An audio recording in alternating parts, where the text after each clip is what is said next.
Hi, this is Tom Brevoort, and you are listening to the Captain America Comic Fans Podcast.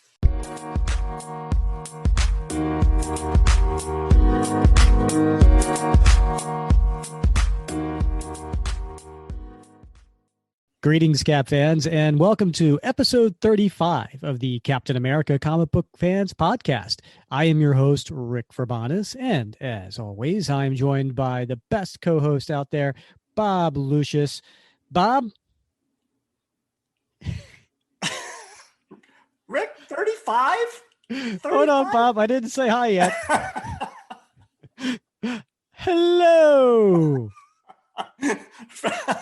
That's good to be here, Rick. I'm still stunned. 35? That's like as many episodes as years old that I am. Give or take 20. Yeah, give or take 20. Yeah, you know what? When I hear 35 and I think of comic books, I think of cover price of 35 cents because I think that's around the time that I remember start buying comics off the spinner rack. Right. And do you have a guess at what year a 35-cent cover price comic would have been?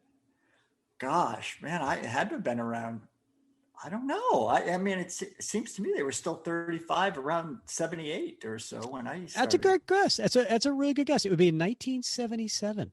1977, they were 35 cents. Actually, I think they did like these 35-cent variants. Right. Yeah. So you might have had like 30 cents, and then some of these variants had like 35 cents. And of course, no one bought those. I mean, who's going to pull out the extra nickel? And then nowadays you look and you go, oh, I really wish I did that, because the 35-cent variant is now worth 2 or 3 times, 4 times, 5 times as much, just because of the scarcity of it. Right. And I still remember seeing the little logo where it's like still only 35 cents.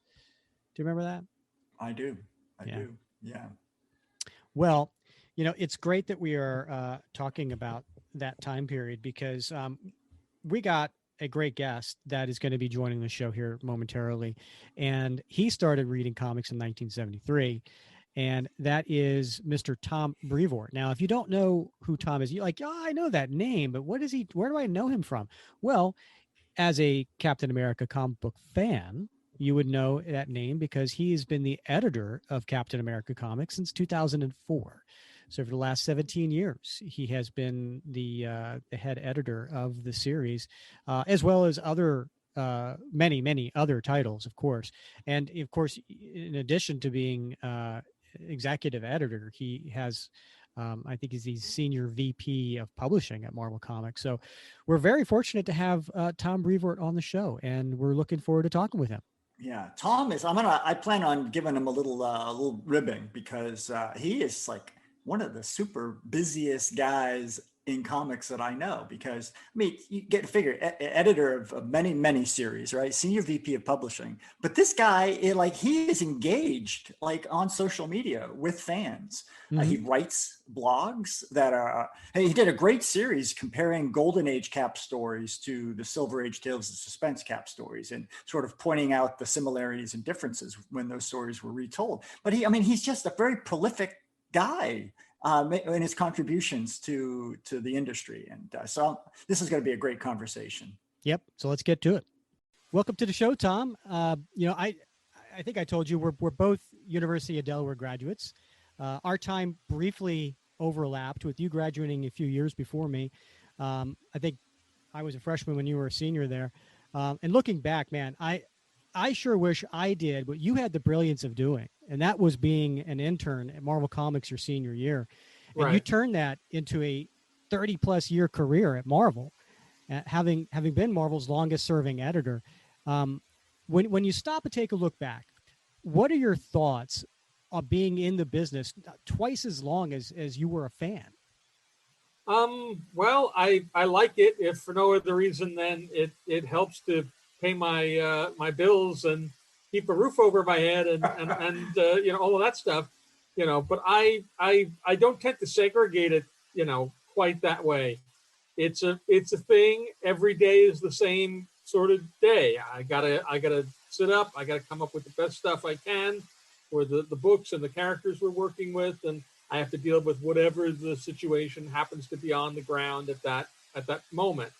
So I certainly do plenty of looking back, and being, old and decrepit now, I spend a lot of time trying to impart the lessons of the past onto the new, younger generations of editors of the present and the future. But apart from that, it's still very much the same. I haven't really been to a comic shop proper in a year, given the pandemic situation. But I still get a box of comics sent to me every week. And if we weren't in a lockdown situation, I would still be going to a comic shop every week and picking up stuff off the rack new and so forth. So it's not materially all that different than it was, back in 1989 or before that. Well, and I have to say, we've had writers on the show. We've had pencilers, we've had inkers, we've had colorists. You're the first editor, but you're not just an editor. So along with being the current and longtime editor of Captain America, you're also the senior vice president of publishing for Marvel Comics. So outside of editing, what does your role entail? Really, it entails overseeing the activities of, a portion of the editorial staff. So, beyond just editing the individual comics that I do, I, supervise any number of other editors on things. I come up with ideas to fill out our publishing plan and help to brainstorm directions. I do creative recruiting. I adjudicate as a senior voice when there are disputes among people internally. I coordinate with other departments.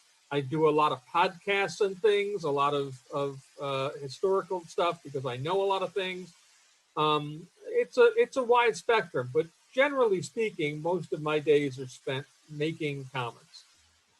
Rick, can I break in? Yeah, sure. I got to ask a question. Because I did the same job for like 25 years, right? I was in the military, and I tell you, I was ready to kill myself by the end of 25. Right? Not that I didn't love it; it was a great career. I was going to say the idea there is you kill the other guy. I think you might need a 26th year to get it right. But hey, 30 years is a long time, right? I mean, it's you got to love the stuff. Sure. To stay involved in something for 3 decades. And I mean, I got to ask you, from the get-go, things change, you grow, you evolve, but like you clearly continue to love this stuff, because you have to love this stuff in order to be creative and to come up with ideas and to move the ball forward. And what is it about comics that you love? I don't know that I could define it that way. I started reading comics when I was 6, and I clicked with them very early on, and they've been just a constant presence ever since. I never had a period where, there were times when I bought more or bought less, or my attention would be split for other things and such, but I never stopped reading. I like the medium. I like the characters. I like the people. I like the environment. So it's but why do I like it? What's the magic thing? I can give you the clinical answer, and the clinical answer is there was a study done years ago now, back in the late 80s or early 90s, and what the study showed is that comics are one of the few mediums that engages an audience member, both hemispheres of their brain at the same time. And I forget which hemisphere does what, but one hemisphere actively is reading and decoding the words, while the other hemisphere is passively absorbing the visuals and decoding those and putting them together.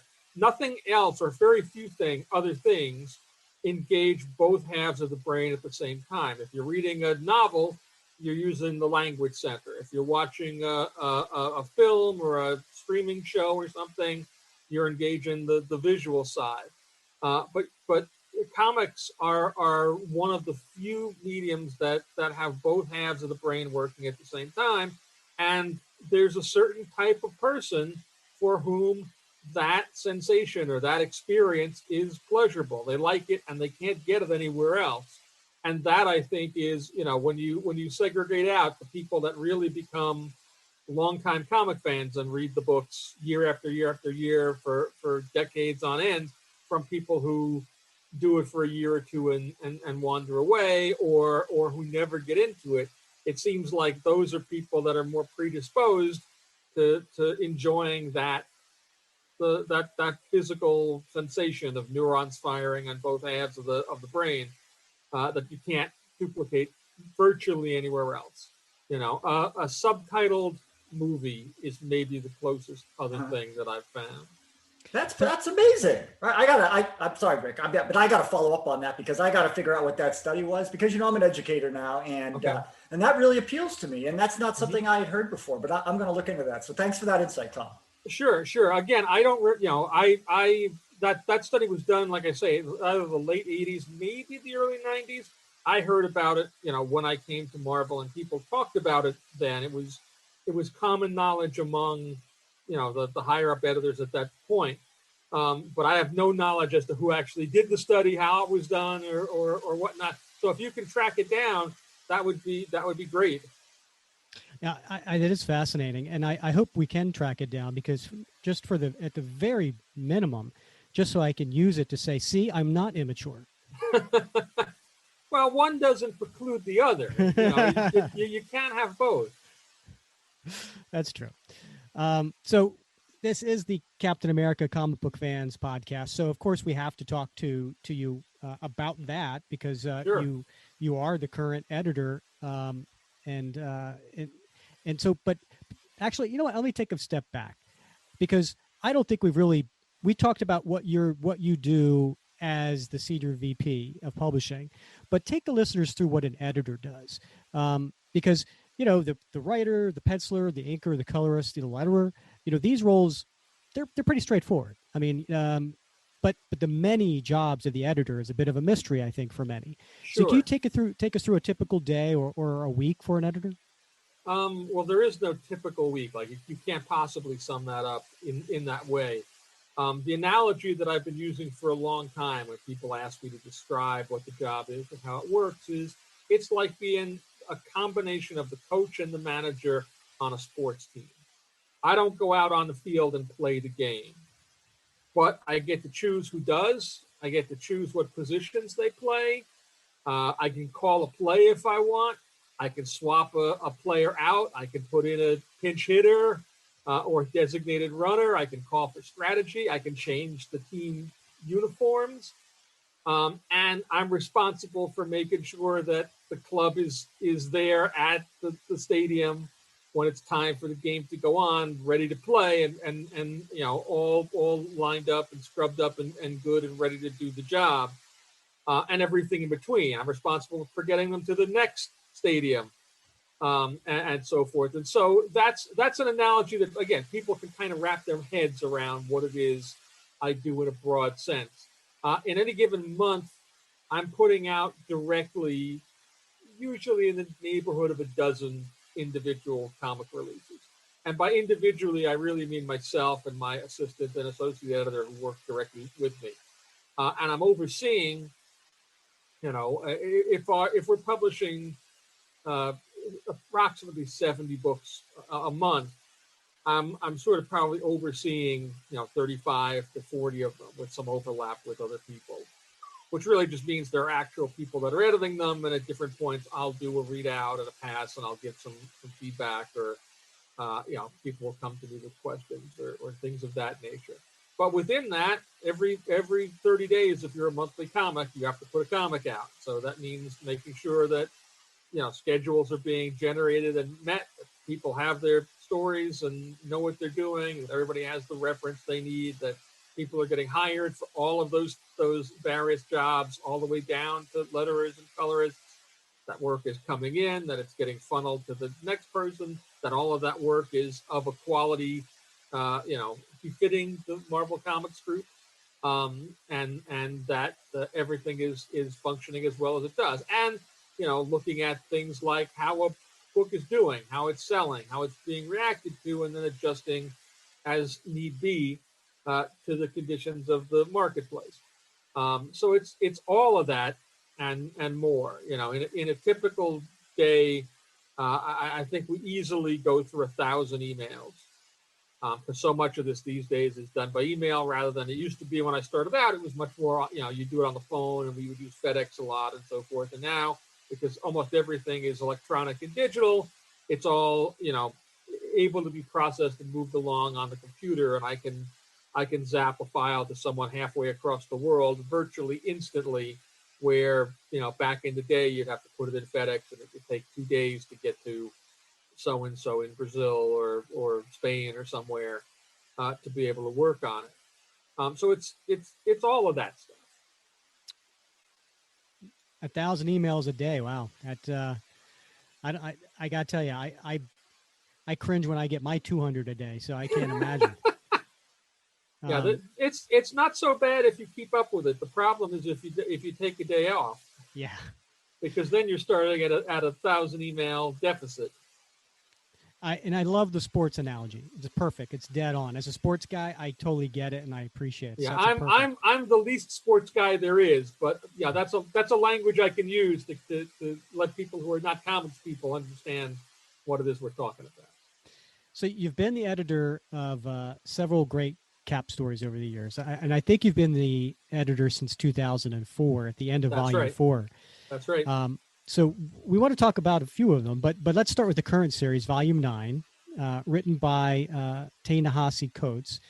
Now, the series has received mixed reviews, and I'll be honest, I like to read my monthly floppies and story arcs.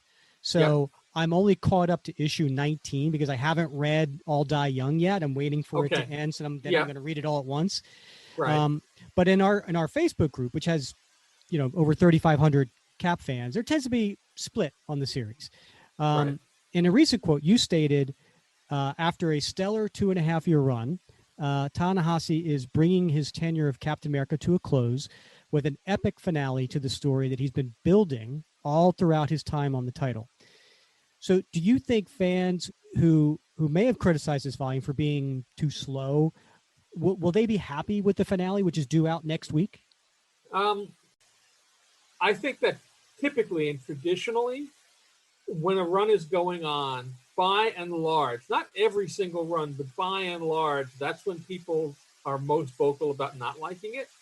And when a run is over, that is when people become most vocal about liking it. You know, again, to use an example immediately before Ta-Nehisi's run, when Nick Spencer was writing Captain America and writing both Captain America books, there was a lot of controversy and there was a lot of outrage and people were very upset about certain story points.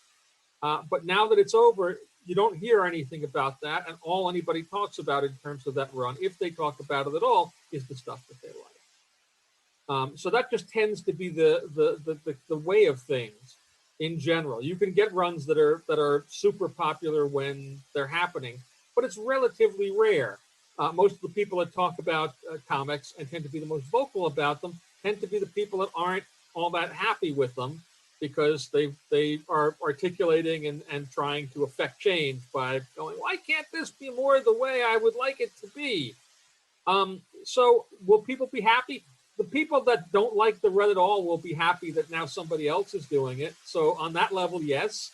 Depending on who that is and what that person is doing, they may look back fondly at Ta-Nehisi and go, wow, those weren't as bad as I thought they were. You know, I've certainly had that happen, you know, in the past where I've read books and at the time thought, this is so-so.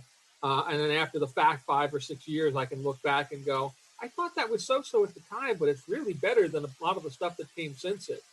And I think that that's a sort of a natural flow to particularly reading comics sequentially, serially as they come out, because you're in the moment and there's the uncertainty about what's going to happen. It's one of the things that Brian Bendis and I would talk about every once in a while, because for Brian, he did a lot of our big event series, House of M and Secret Invasion and so forth and so on. And when any of those were coming out, all we would hear is people going, this is the worst thing ever. How could they be doing this? What are they? And typically, like a year afterwards, when it would be released as a collection or be released through digital and it was all finished, then suddenly everybody would be like, man, I loved that Secret Invasion. That was so cool the way they, and it was like clockwork. You could see it happen with every single one. And what was different was the anxiety was gone. Readers who were afraid that whatever was going to happen was going to change or destroy or twist around or alter something about the characters or their history or where they were going, and were trepidatious about it, could unclench a little bit and relax and go, okay, I know this all turns out all right, so now I can read it and just enjoy it as a roller coaster ride. It's the difference between being in the middle of the roller coaster and going, there's another hill over there, and being at the end of the roller coaster going, that was a pretty cool ride. I want to ride that again. Another good analogy. And I know Bob wants to ask you about the Spencer run in a moment, but you brought up, with Coates' run coming to an end in the current Cap series next week when 30 comes out, what comes next? I mean, can we expect similar as previous volumes where the series ends and starts with a new volume with a new creative team? Well, the first thing that happens immediately, and it happens so immediately that the first issue will be coming out almost at the same time, is we're doing the 5-issue United States of Captain America, which is a 5-part story that essentially takes all the standing active guys that have been Captain America and puts them together in a big nation sweeping adventure that also includes meeting a bunch of other people from across the land who have in one way or another been inspired by Captain America and what he represents, and kind of showcasing the idea that Captain America isn't one size fits all. Everybody who invests in and who loves that character kind of likes those aspects that appeal to them, but it's a broad canvas, and all sorts of people can find things to love about what Captain America, and any of the individuals who were Captain America, what they represent, what they stand for, how they appeal to people. After that, I can't say anything yet because we're too far out and we're not ready to announce anything. Okay. I can say you can have this quasi-exclusive, nobody will care information. I can say that my last issue as direct editor of Captain America will be 30. Oh. So I will be done. It'll still be in my Avengers area. I will still be overseeing it, but my associate editor, Alana Smith, who's been the associate and the assistant editor on Cap for about 5 years now, will be taking over as the editor. Wow. So your 17-year run as editor of Cap will come to an end. Is it just time for a change, or why is that happening? Well, it's time in that it's time for her to take a major franchise and do things with it in terms of her editorial development and progression.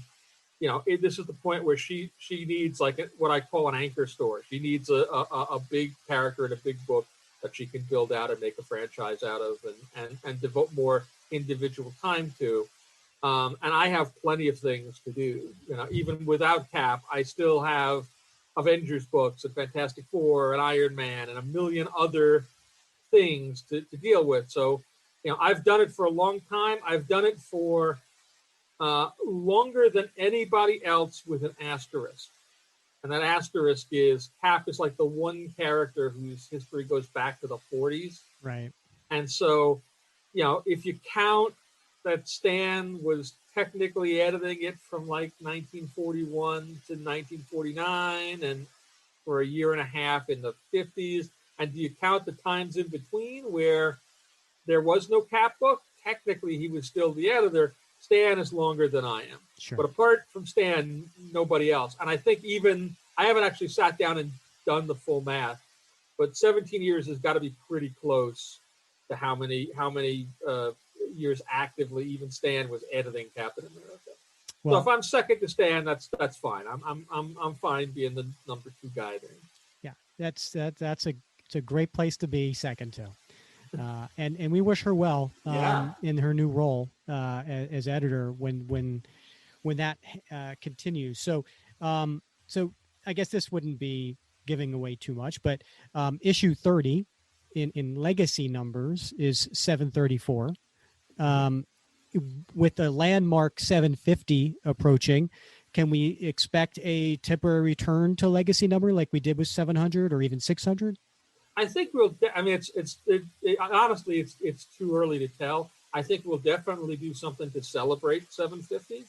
Right now I'm in the middle of putting together Avengers 750, which is our 50th issue. Issue 50 of the current run is 750, and we're doing a big, oversized blowout anniversary issue for 750. But we're not going back to that legacy number. The next one will still be 51. Because at least at this point, and at least in that run, that makes more sense to me and to us than reverting it again to the full-on legacy number. That said, the legacy numbers will continue to be there. 51 will also be 751.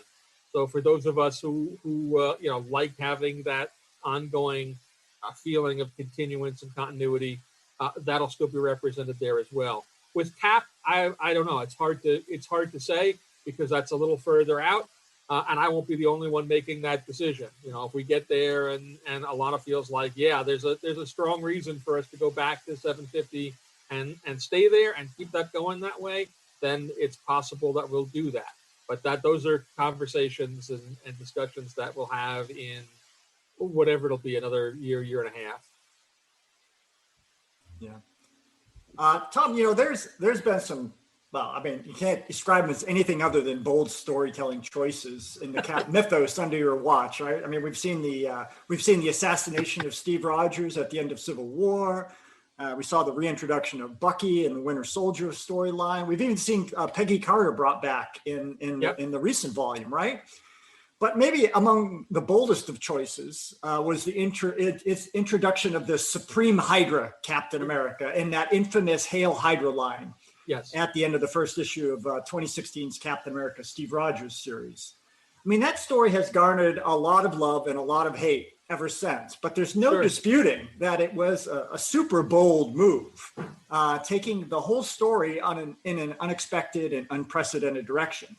Can you tell us a little bit about how that came about? I mean, what was the sausage making like around the suite when you guys were talking about how that was going to go?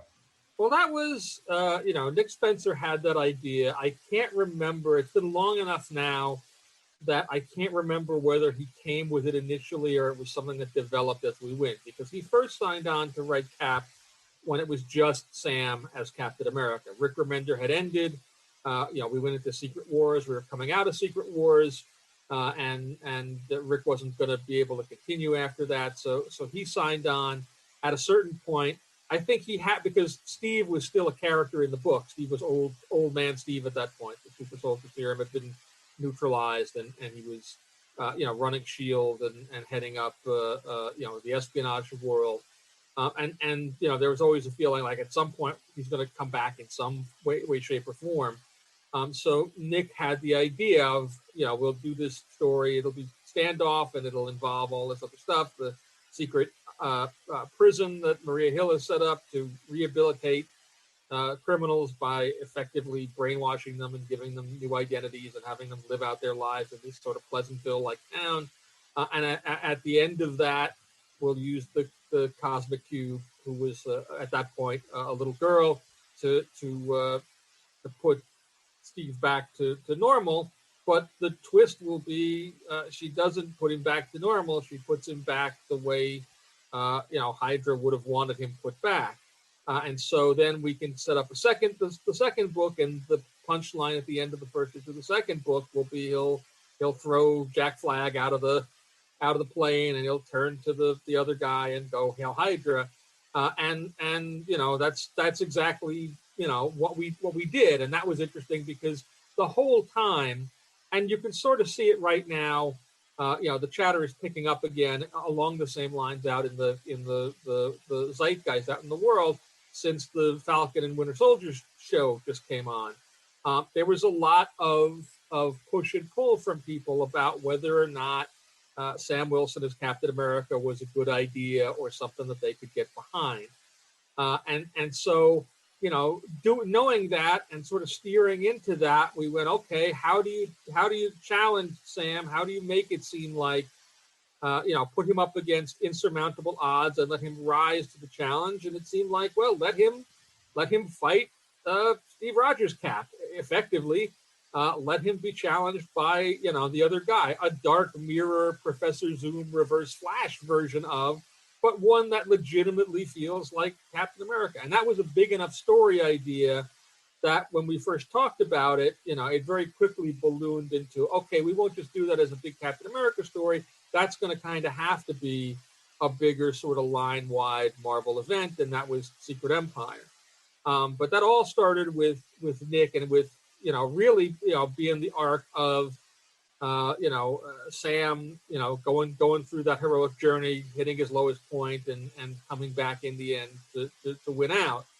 The X factor that I think we didn't account for well enough is that if you talk to me about Hydra, because I'm an old reader, I've been reading since the 70s, and Hydra in the world of comics, they're a post-war organization. They're fascistic and so forth, but they're a James Bond villain. They're a covert, secret, want to rule the world, guys in red robes and cultists and so forth.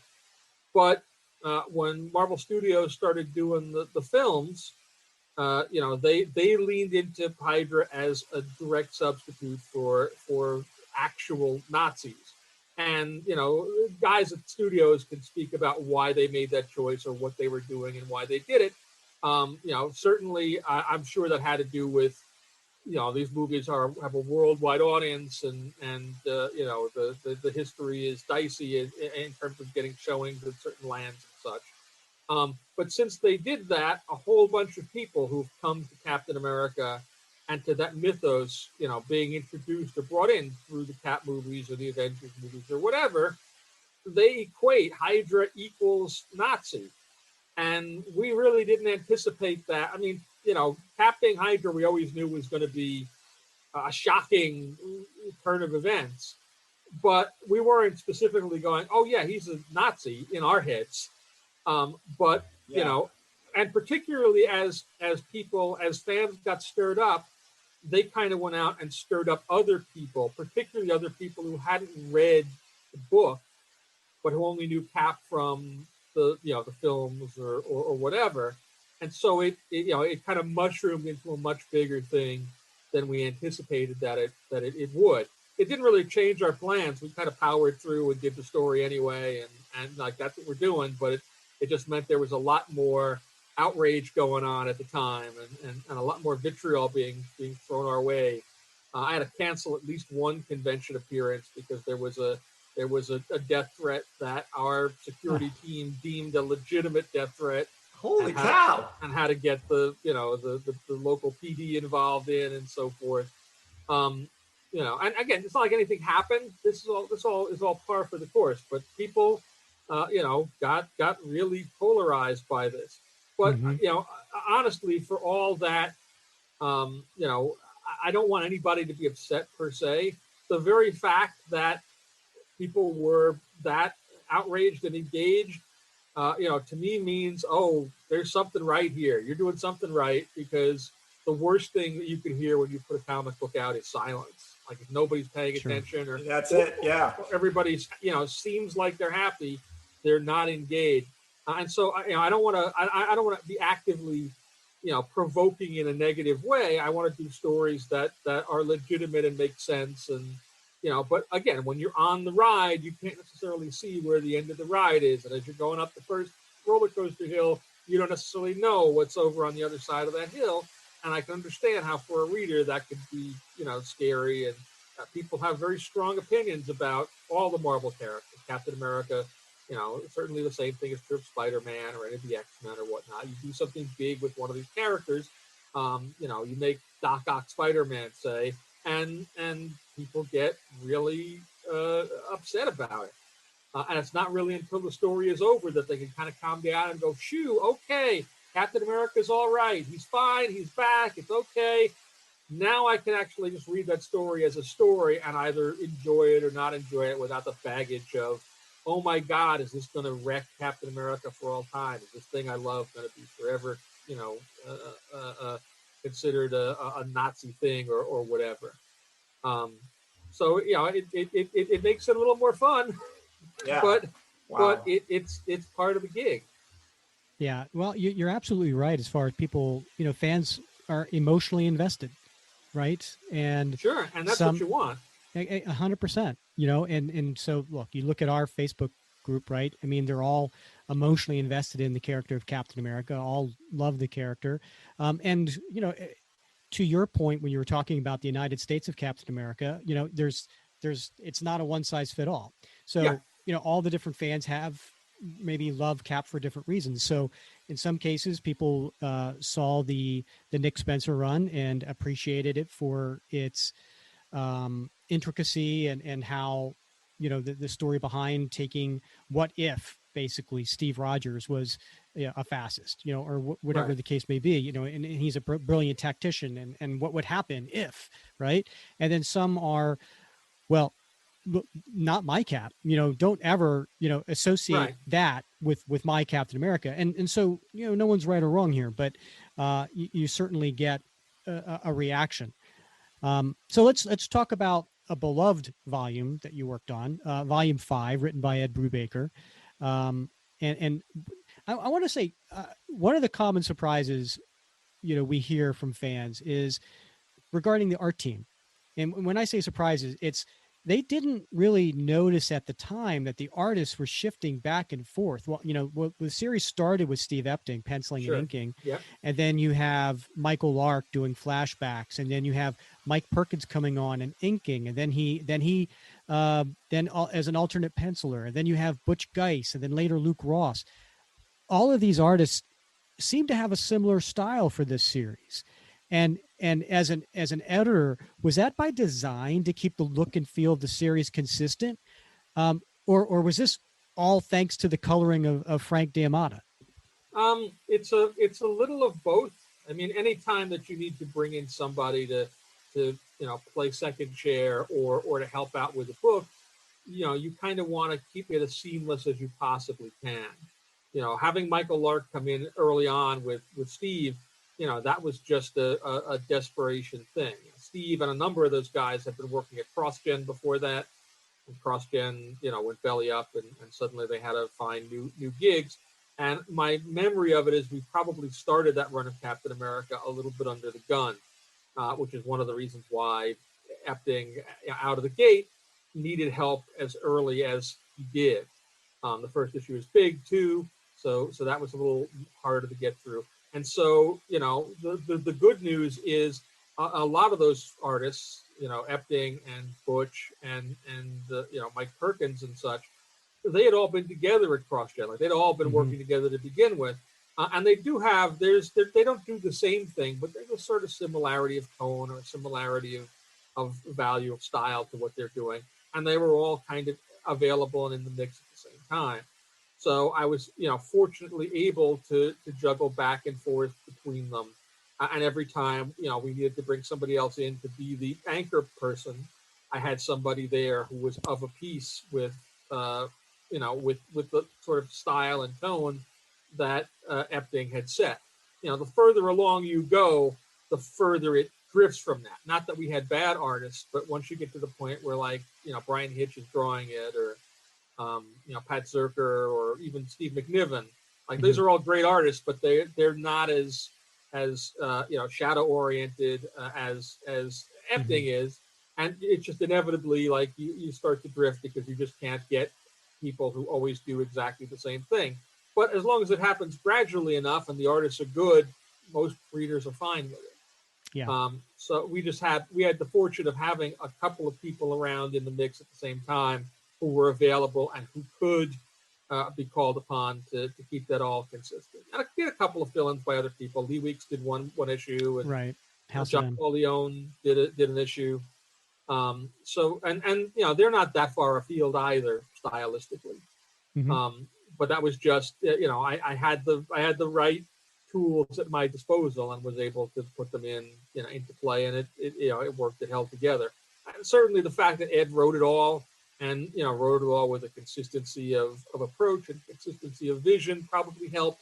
So that even whether it was an issue drawn by Epting or drawn by Lark or drawn by Geis or any of the other guys, it still kind of read and flowed like an issue of Ed's Captain America, because Ed's story and his pacing and his structure of scene and so forth was always the same, regardless of who happened to be interpreting the visuals and doing the storytelling component.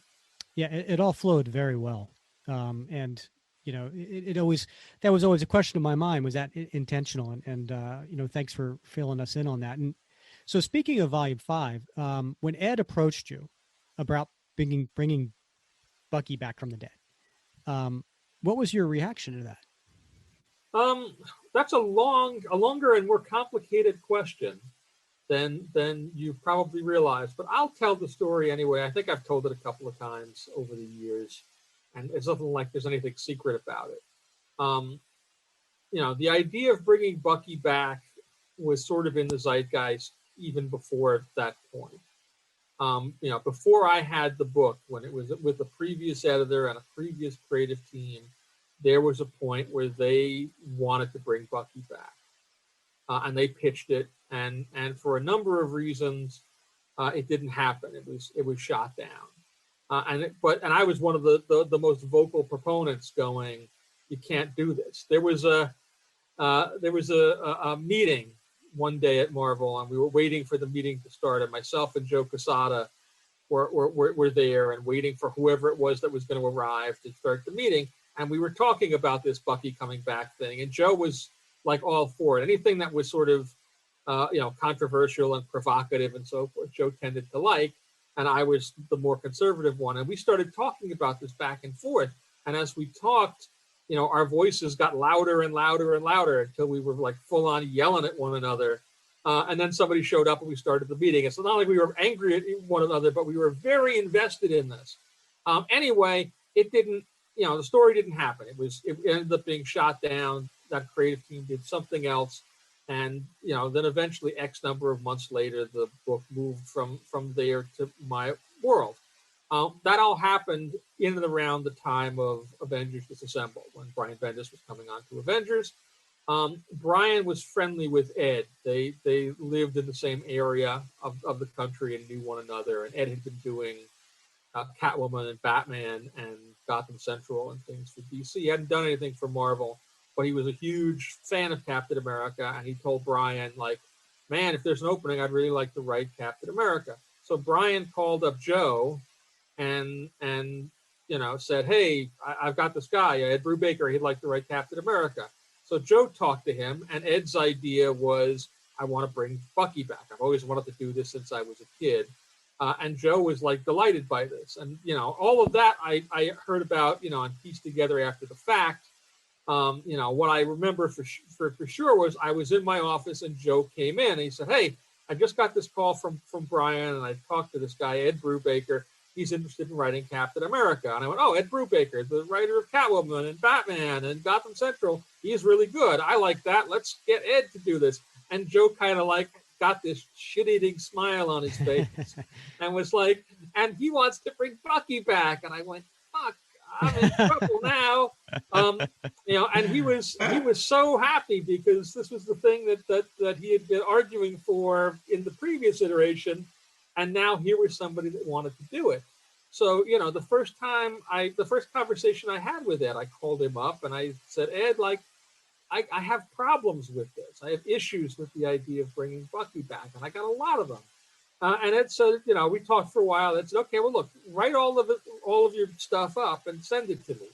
And I sat down and I wrote out like all of my concerns with bringing Bucky back, some of which were purely mechanical. How is he still alive? How is he still young and vital enough to not be an 80-year-old man and nobody cares? How is he not like in a VA ward somewhere? If he's still alive, why does nobody know about it? Where the heck's he been? How does basically stuff that's all how it all works. And then the other side of it was, how is this additive? The idea of Bucky, the concept of Bucky is the thing that was lost in the war. Bucky was the cost of Captain America surviving a conflict that his brothers in arms did not survive. And if you bring him back, he's been this figure that has haunted Cap for all the years he's been publishing since the 60s. if you bring him back. That month, it's great. Everybody's excited and supercharged and angry or enthusiastic or whatever. 3 months from there, you've taken the pathos away from Captain America and you haven't replaced it with anything. How is this additive? How does this add more to Captain America and make him and his world better and more inclusive than diminishing it? In other words, how is it not just a stunt? How does it create lasting equity for Cap? And Ed Wood, got my email and went away for about a week. And he called me back up. He said, right, okay. And he went through everything like top to bottom. I think it was about 15 points I had. And he just he had this whole story worked out. He hit me every point. And we got to the end. And I kind of sheepishly went, well, I guess we're doing this then. and so, we started putting this together. And again, Ed was super into it and super invested in it. And he only blinked once. And the point at which he blinked, and it was only a momentary thing and completely understandable. It was right before the sixth issue. The sixth issue is the one where we reveal that it's Bucky. Like, we've had the Winter Soldier kind of running around. He's been this shadowy guy, but 6 is the one where it comes out. And it was, like, we'd sent 6 to print, but it hadn't come out yet. And at one point, Ed, was talking to me and he said, I think we made a big mistake. I think they're going to kill me for this. They're never, I think this is, we're, and I was kind of like, whether it is or not, again, the roller coaster has crested the hill. You're on the way down now. There's no getting off. Mm-hmm. We're doing this. And it turned out in some quarters, yes. I mean, it was a dicey thing. You said a few minutes ago, like the well-remembered, well-regarded Ed Brubaker run. And generally, even when it was going on, it generally was, but not always, and not from everybody. And there were a couple of times in there where people were upset about one thing or another. It's just that now that was 15 years ago, and that's all evaporated. And what everybody remembers is the work. And anybody that's come to it since then, in the the collections and omnibuses and things, just can enjoy it because they know how it all turns out.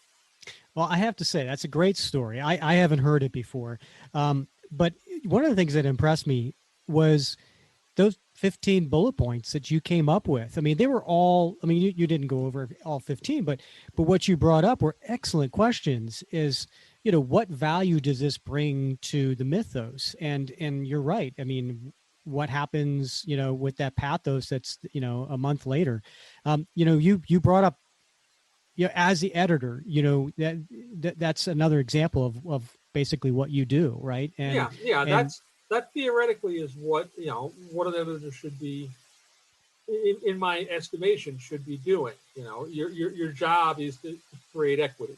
Your job is to make more of all the stuff that's there and make it broader, make it bigger, and have greater appeal and wider ranging appeal, and make it deeper, and make sure that people aren't doing stories that are great in the short term but do damage in the long run.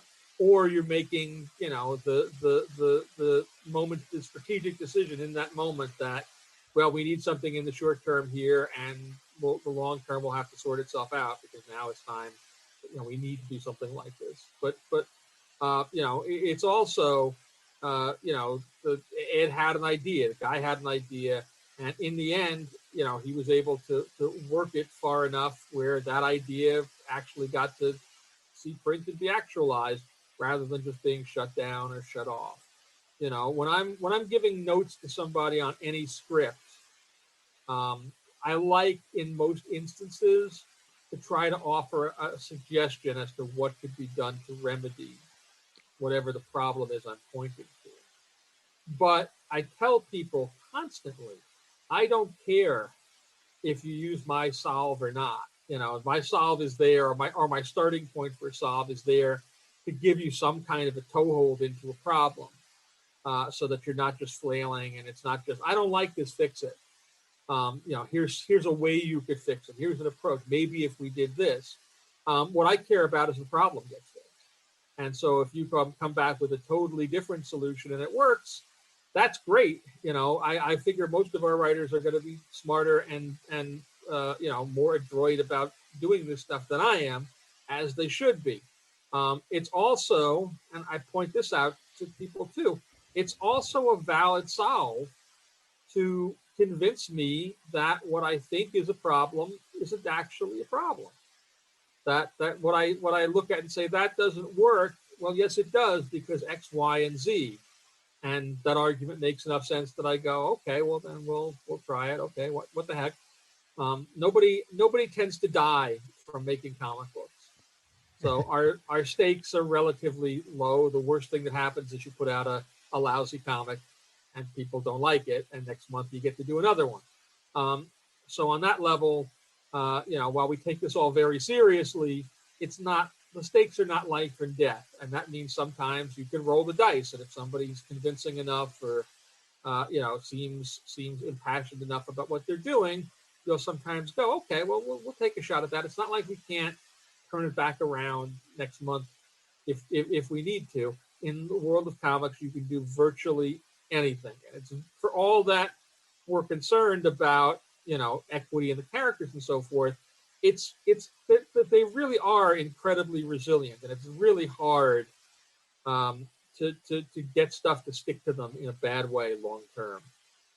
You know, the thing that fixes any character really is one good story. No, it's interesting. So speaking of life and death, fictional life and death. So sticking with volume 5, when Ed approached you about bringing about killing Steve, and then continuing the series by elevating the supporting cast of Bucky, Sam, and Natasha, how did that go? Well, that wasn't, Ed didn't bring that to us. That all happened because of Civil War. You know, we had, you know, and the course to Civil War is a long one, and I'm going to try and break it down really quickly here. Every year, a couple times a year, we have these editorial summits where our editorial staff and a bunch of the key creative talent all flies in. These days, we would do it on Zoom because of the pandemic and so forth. But in those days, we would all fly in, and for like 3 days, we would talk about all of our planning and all of our stories and things for like the next 6 to 12 months of Marvel Comics. And we went to a retreat, and at that retreat, we were in the early planning stages of what became Planet Hulk, and then after World War Hulk. And you know, Mark Panisha and Greg Pak started to talk through what they wanted to do. And the original version of that was much quicker. Like Planet Hulk was only going to be 6 issues and then right into World War Hulk. And everybody in the room after the first day walked away going, that just doesn't work. There's not enough build up. There's not enough time. There's not enough whatever. So by the next day we came in, and you know, Joe said to them, look, we'll push off World War Hulk for a year. Take that year and, you know, do Planet Hulk in that time, like, rather than trying to get in and out and get him from being slave to gladiator to emperor in 6 issues. Take however much time you need to get there, and once we're there, we'll do the payoff where the Hulk comes back and we do World War Hulk. But in the interim, now that World War Hulk's not there, we've kind of been planning for it in our budget, and we need another big thing to be there. And I remember saying in that day, because I had just finished doing House of M the year before, I was like, well, whatever happens here, it's not my problem, ultimately. Somebody else is going to have to put that book together because I'm done. And, you know, Mark Miller started talking about, you know, the ideas that turned into Civil War, because that was the, you know, mid 2000s. And those guys had all come in. You know, Mark came in through, you know, one of the New York airports and came through Penn Station and so forth. And we would have, and still, you know, I assume we still do. I haven't been in Penn Station in a year, but, you know, we would have, you know, guardsmen there in Penn Station in full gear with enormous rifles, and you know, in the wake of 9/11. And, you know, that got Mark, you know, who lives in, you know, in Scotland to think about, like, this was a very disconcerting thing for him. Like, there are these guys and they've got freaking guns and they're, And so that conversation turned into, how would you feel about superheroes running around? These are guys that all have powers that are light, incredibly lethal weapons, and nobody has any oversight, and nobody has, like, we like them and we know them because we live in their heads. We read the comics, we know they're good people, we know but if you were in the real world, people would be like, nope, round these guys up. Like, somebody's got to have oversight on them. You got to license them. You got to, and that turned into the story that became Civil War. And in the very earliest pitches for that, the sides were reversed. That when Mark first pitched it, he figured that Captain America would be the guy that was like, I'm pro registration. I go along with this because it's my country and this is the law and I'm law abiding. And Iron Man would be the rebel. And I think it may not have, certainly wasn't entirely me, but I think I was one of the people saying, no, I think that's backwards, actually. I think Iron Man is the one that goes along with it because he's the futurist and he can see the future and so forth. Captain America traditionally has never been I'll follow an order I don't believe in kind of a character. He's been the opposite of that. He's been the guy that walks away from being Captain America and becomes nomad if there's a set of circumstances that he can't agree with. And that was more interesting. And so that ended up being where things worked out. And Mark put the story together. And we had 2 or 3 retreats to talk about the ending. And there were a bunch of different versions of the ending, how this would all come out. It was going to end up coming down to this fight between Iron Man and Captain America, as it had to. And somehow, in the end, Cap would realize that he had been fighting against the will of the people, like the ordinary people that were there were all supportive of this thing. And, they're in the middle of this destruction and they look around and they've damaged, wherever they were fighting and so forth. And there were 2 or 3 different ways that this was going to end. And one of the ways that was talked about or tossed up was maybe Captain America dies there. Maybe he gets killed in the last battle, and that's the thing that ends it.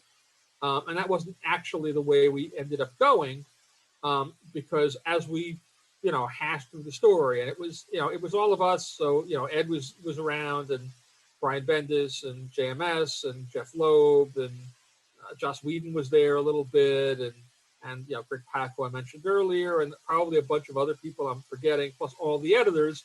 Eventually we ended up with the version that saw print.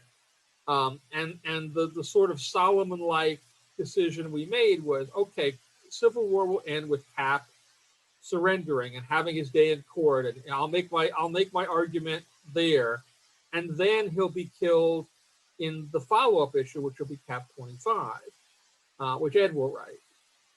And that was sort of how we split that baby. But that wasn't the plan. Like, when we brought Bucky back, when we did the Winter Soldier, we had no idea we were going to be killing off Steve Rogers. And in fact, the death of Steve Rogers' story was only supposed to be about 6 months long. Like, he was going to be killed, and we were going to immediately get to he's been dislocated in time, and he's doing this Billy Pilgrim thing. And that would have happened like by issue 30. And, the thing that changed that really was Civil War was enormously successful.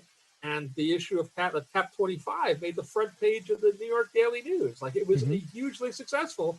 And, we all went, yeah, we shouldn't run away from this, much like with Planet Hulk. We got to steer into this and go longer. And so what it was intended to only really be 6 months ended up being, until Bucky actually puts on the Cap uniform, it's another, like, I think it's like 10 issues, because that's 34. And that was us going, okay, if Steve's not coming back, who gets to be Cap? And, Ed and I had those conversations back and forth between us. Should it be Sam? Should it be Hawkeye? Should it be, obviously Bucky? And in the end, we picked Bucky, as much as anything, because he was the one who had been the fixture in the series. And that seemed like a natural evolution and a natural thing. And that's part of why the fact that all that stuff was being talked about was part of why the Fallen Sun one-shots that Jeff Loeb wrote happened. Because, people had talked about and argued for all these different characters. And at a certain point, Jeff went, why don't we, even if we're not doing that, we should make a big deal. Like, Cap is dead and we should see the effects on everybody. What if we did these 5 one-shots with big artists? And We got to see how everybody individually reacts to the death of Cap. And, in the Hawkeye one, I can propose that maybe Hawkeye could be Captain America, and, I can show how it affects everybody. And so that we ended up doing those, and those worked out well too. But it was all, we made it up as we went along, which is what we do every month. We just made it up more so than maybe it looks, because we did a halfway decent job of making it all seem relatively seamless.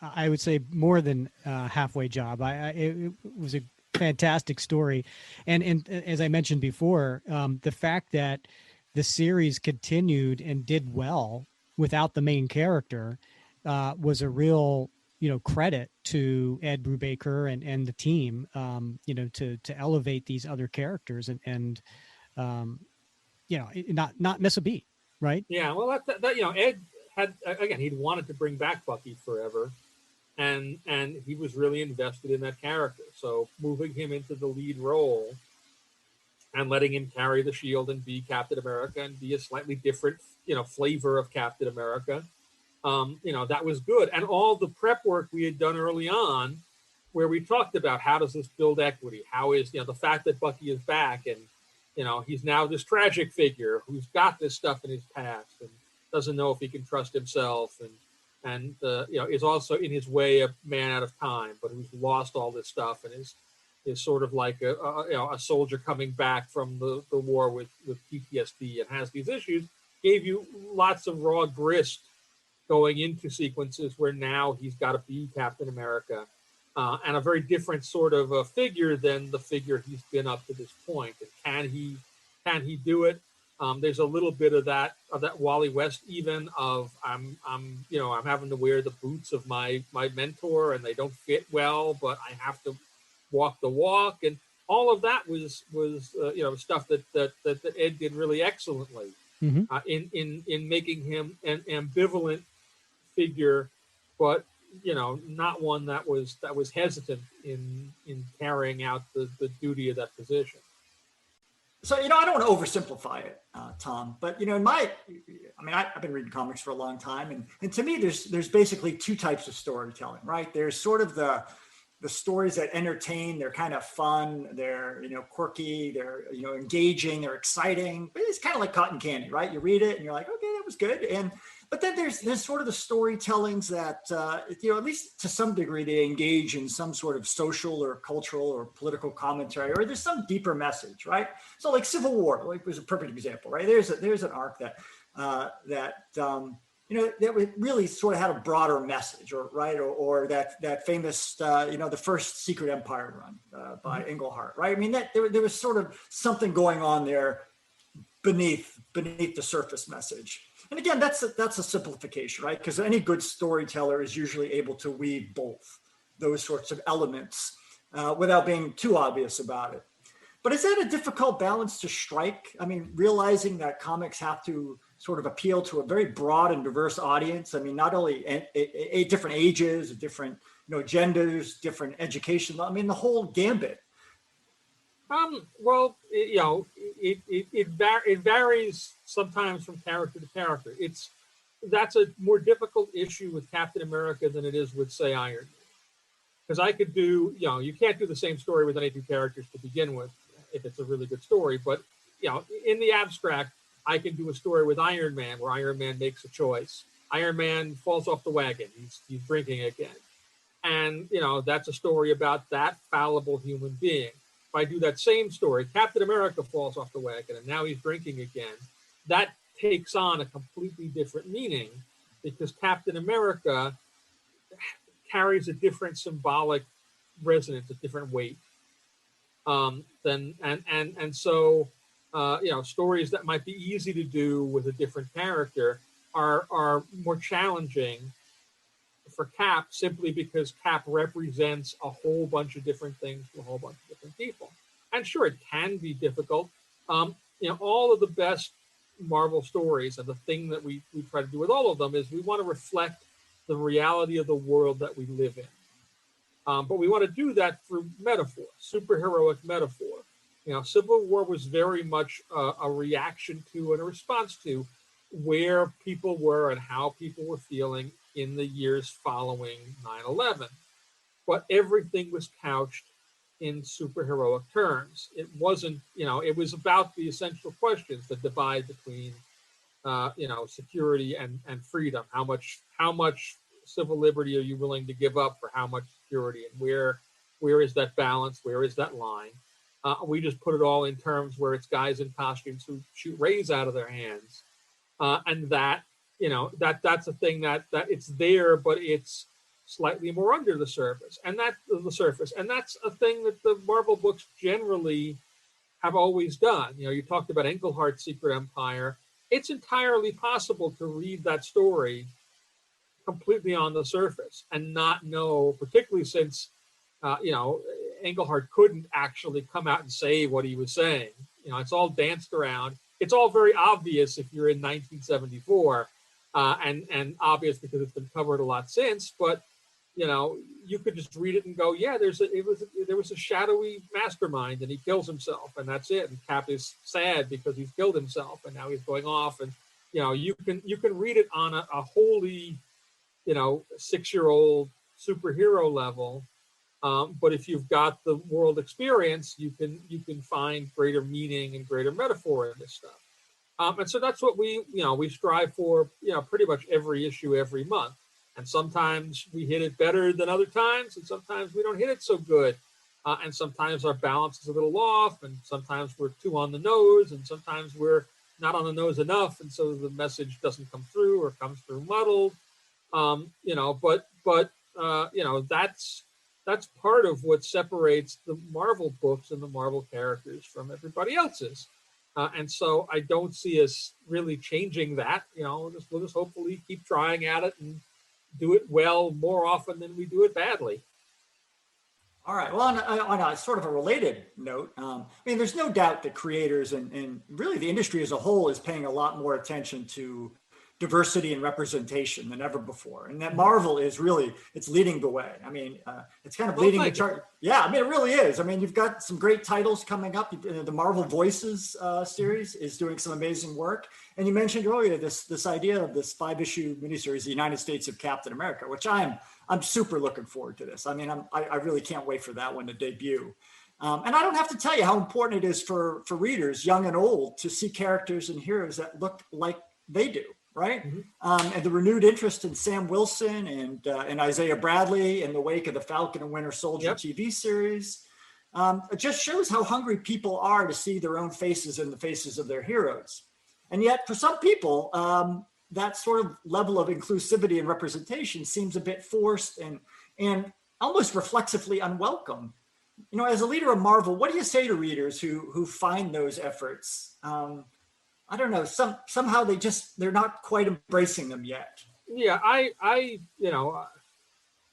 first off, again, one of the things that I say a lot to our editorial staff is not every comic book is for every reader. Every month I can go into a comic shop and there are 700 releases, and not all of them are for me. I'm not going to buy them all. I'm not going to read them all.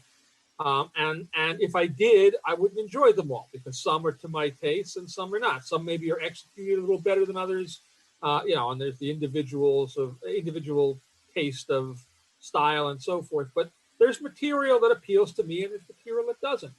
But I don't begrudge anybody doing any of the material that they want to do. If they can find an audience and get it to work, good on them, And if they find enough of an audience, I'll take a second look and go, either maybe I should check this out, or there seems to be an audience there that's hungry for something like that. Maybe we should do something like that. The place where I think it becomes dicey is where readers feel like doing material that's not aimed for them means that they are being sidelined or not listened to or not appreciated or not. And that's not really the case. Whenever you talk to anybody about that, the common rejoinder is like, we publish 70 books a month and 50 plus of them star characters that were created in the 60s who were very, middle of the road, waspy white guys. It's okay to have a wider spectrum in the year 2021. Like it doesn't It does, nobody's taken your stuff away, and you're no less welcome in the tent than anybody else is. We just, I tend to put this in crass terms. My prospective audience is every human being and probably a few aliens who have $4 in their pocket and want to buy a comic. That's who I want. I want them all, and I don't. I don't value one above the other. And I know that gets people upset when I say that sometimes, because they go, I've been reading it since, 1973. Well, I've been reading comics since 1973 too. And I don't expect, DC to just publish books that are exactly to my taste. DC is going to do whatever they think is best for themselves and for their characters long term. And sometimes I look at it and go, boy, that's a stupid idea. I'm not going to read that run. I don't care for it. Sometimes I look at it and go, hey, that's cool. Look at that cool thing they just did with Batman or Superman or Wonder Woman or whomever. Same kind of thing. It doesn't have to be about you versus them. And there's a definite tendency just in the zeitgeist now from everybody on all sides to tend to ascribe motivation to things. So if a story is being done, or a character is being introduced, or somebody's talking about something, you'll hear a lot of fans talking about the reason they're doing it is X. Whether that's, Disney is making them do this, or, they're just pandering to the whomever, or they're not being representative enough of our, type of people. And quite often, none of that has any basis in the truth. Like, the people involved in making these stories are inevitably always trying to make the best stories that they can make, and make stories that are legitimate and genuine and are meaningful to them and will hopefully be meaningful to the audience. But it's very easy, particularly since the world is a smaller place now. When I was reading comics as a kid, and I presume the same thing with the two of you, I knew a couple of people that sort of read comics in my neighborhood, in my area, but that was about it.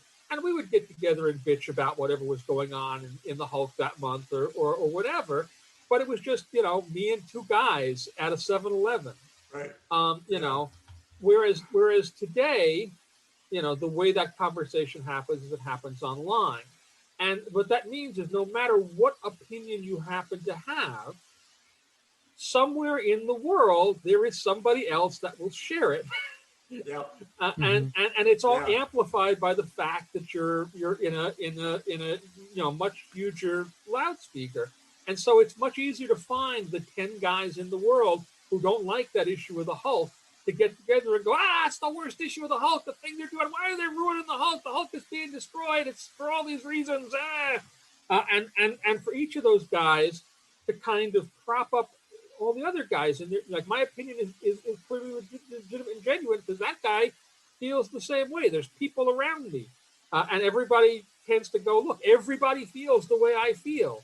Well, you found the 10 guys that feel the way you feel, and every group has found the 10 guys that feel the way they feel, and it's not necessarily as universal a thing. But the world is smaller, the loudspeaker is bigger, and the ability to connect with people all around the globe is easier, which means it's easier to find more people who agree with whatever thing it is that you're saying. And if you're upset about something or you're not liking something, it's a lot easier to locate those folks, and then to feel empowered by the fact that you're not alone. There's other people that feel that same way.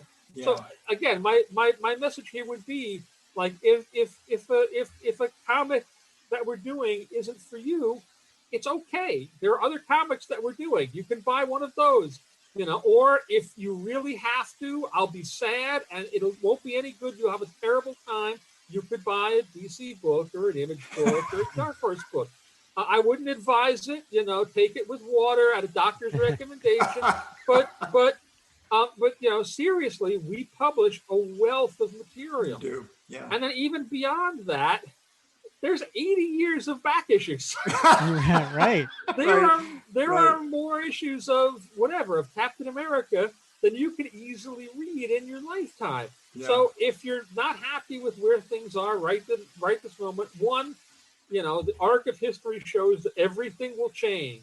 No matter who's working on what title at what given point, eventually somebody else will be. Somebody else will be editing Captain America soon.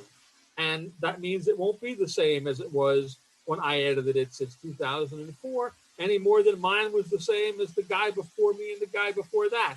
And there'll be a person after Alana Smith who will edit Captain America, and a person who will write it, and a person who will draw it, and they will do different things, some of which are not things that I would have done. But that's fine. That's just the way this stuff evolved. You know, there's a reason that TV shows aren't in black and white anymore. Right. You know, constantly moving forward. Constantly moving forward. Hey, speaking of which, I mean, I want to put in a plug. I talked to 10 other guys, and we want to see more Isaiah Bradley stories. So that's going to be my plug. I think it's more than 10 guys right now. It is. Yeah. There's a lot of interest. So good. You know, watch the skies. All right. All right. So last question for me.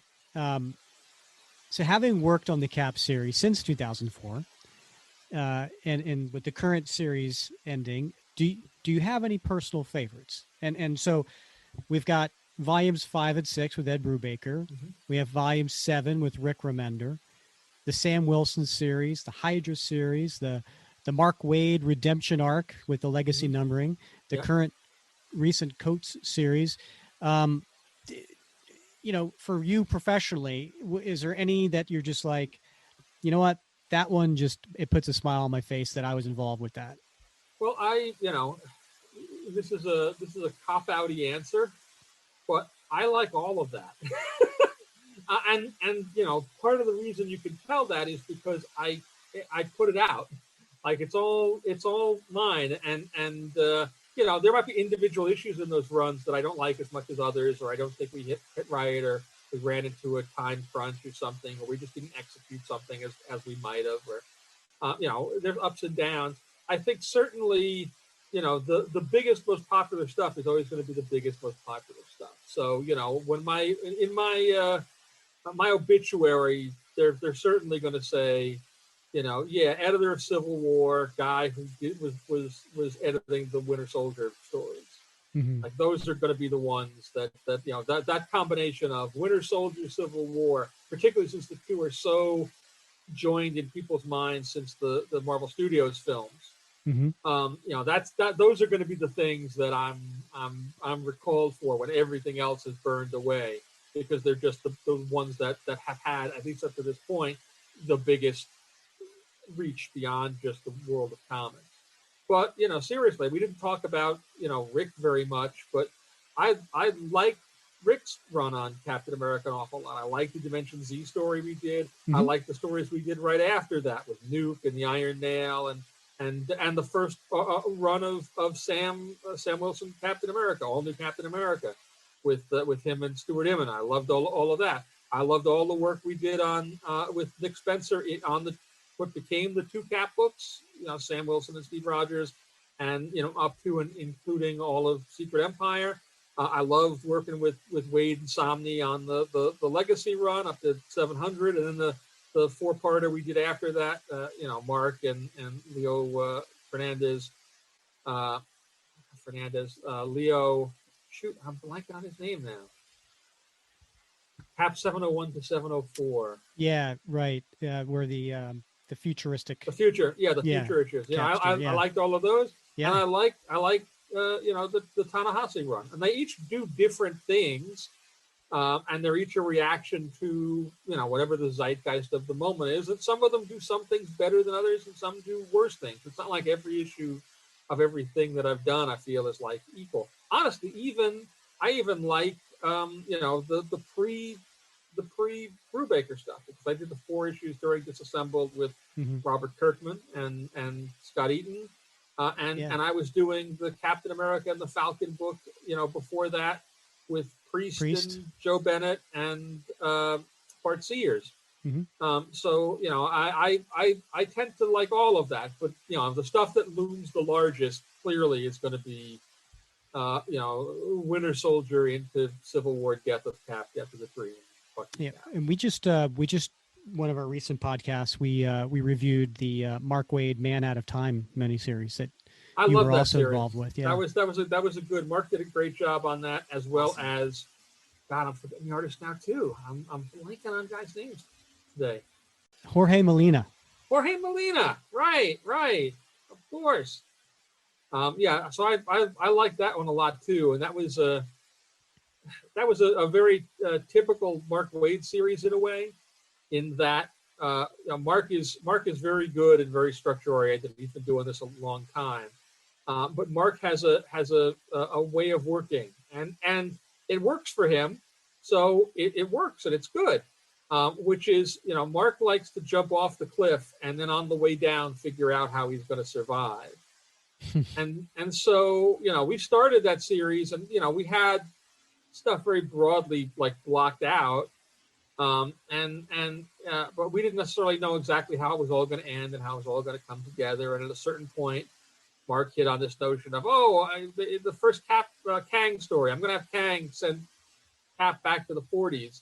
And I kind of went, I don't know if that's a good idea and all. But it all worked out, and there was stuff that we did in the first issue that we could bring back full circle by the fifth, and it all really looks like, man, they had every instant of this thing meticulously planned out beforehand. To which I say, no, we jumped off the cliff, and we figured out how to land on the mattress truck that was driving by on the way down. But it all worked out really nicely. Yeah, it did. It was a great series. And Mark Waid's certainly one of my favorite Captain America writers over the years.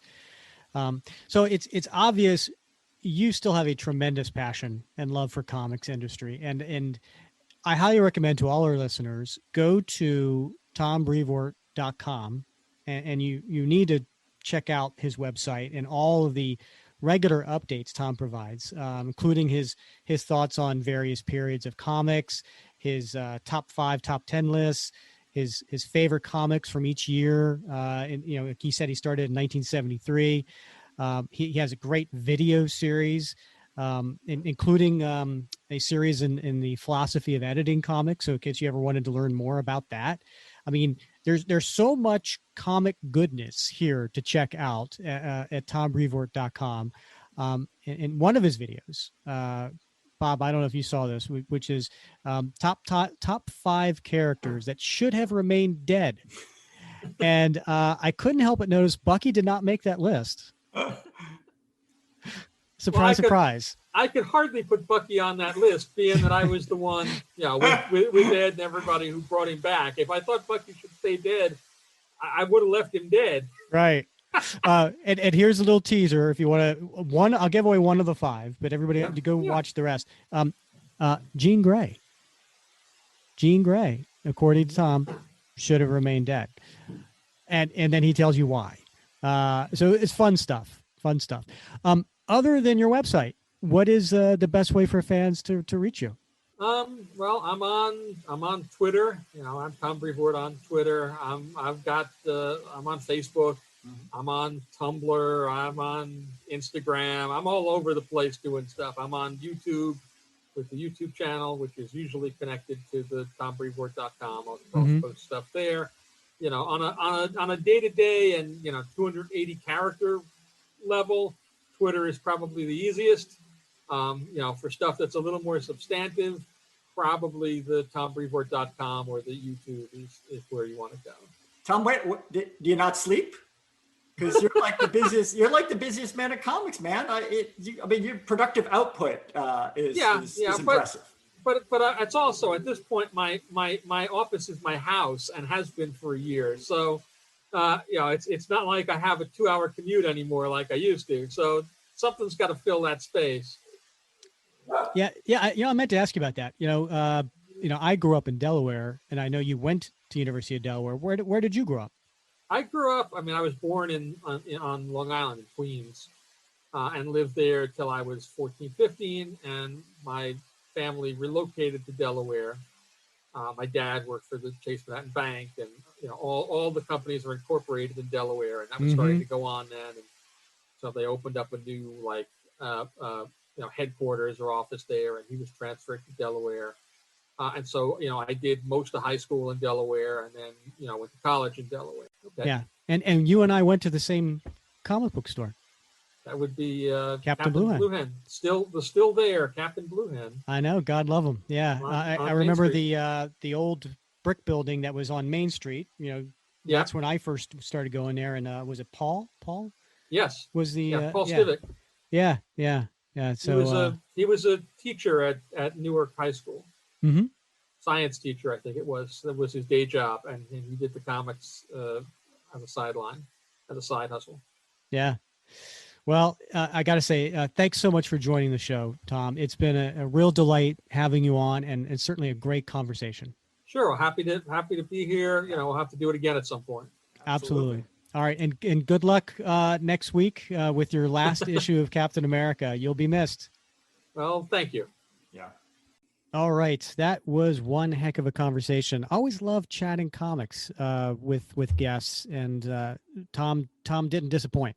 Yeah, I mean, it's educational on a number of fronts, right? I mean, we've got a lot of good background information and little hints at what may be happening in the future. But I mean, it's also cool for, you know, a guy like me. I've been reading comics for years and years and years, but like, I don't know. I mean, I never really paid much attention to what editors did, right? I mean, sure, the writers and the pencilers, the colorists and the inkers, but you know, what do editors do, right? I mean, they just make sure the grammar is right. I mean, I thought that was a proofreader, right?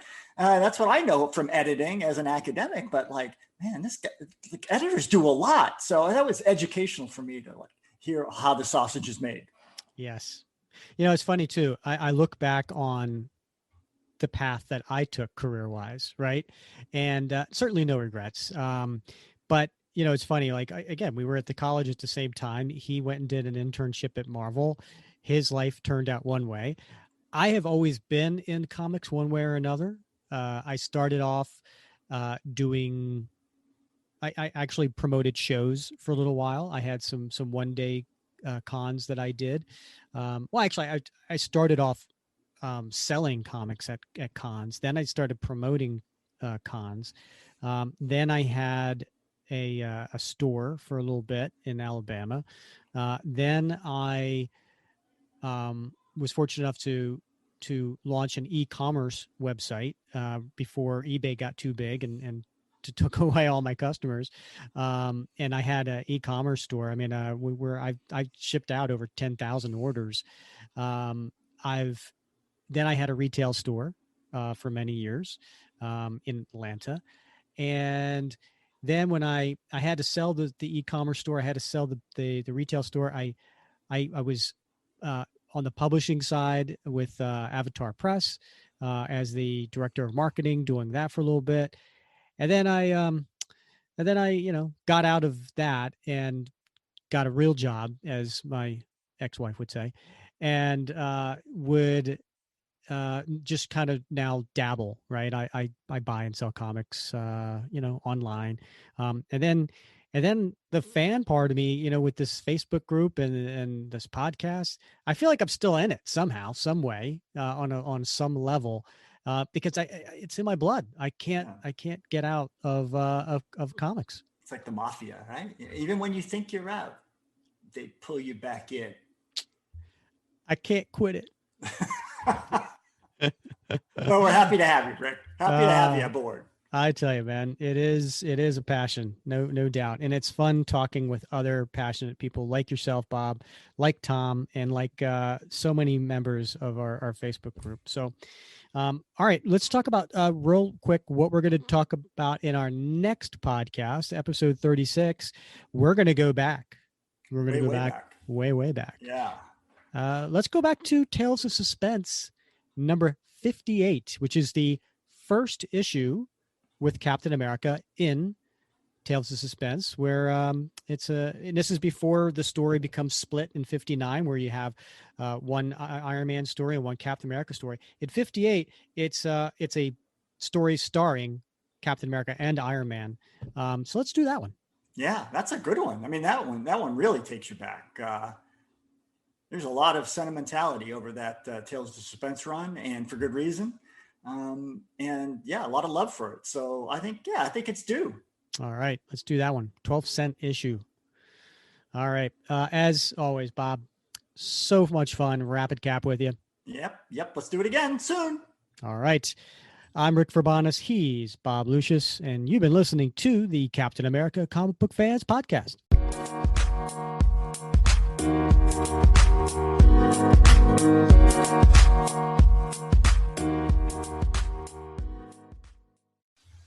Oh, you do it in Red Skull's voice. We always find that good. Schweinhund. This is the Captain America Comic Fans Podcast. Ach du lieber. Awesome. I love it. All right.